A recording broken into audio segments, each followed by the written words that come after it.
ịkpọ ntu ajọka. Anyị ka na-edibeti ma ọnụ atụ dibịa anyị ekwe anyị ka anyị racha efere dị ọcha, efere anyị binye aka na mmụọ.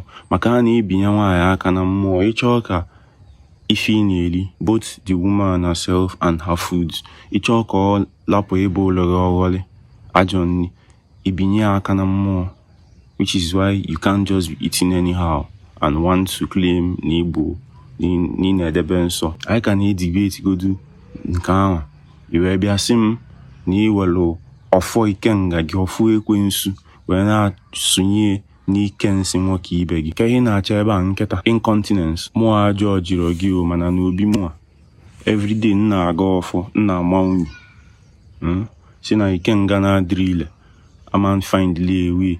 Ikenga na-abụrụ ikenga, ọmụ na-abụrụ ọmụmụ will not find its way into my obi. Alive or as stillbirth, it no go come n'ime obi m. Ya gaa na bụ nwa dị tolerant ka ị tolerate maka na olie nni esi n'ekwu ọmụmụ nsọ ụlọ ụmụ m mmụọ atọgbuo ya. So onye abịa na ya achọla ịkwụ onye n'aka nka. Anyị nọ n'okwu ekwensu aka ike nga Chineke. Ọ bụ na-eche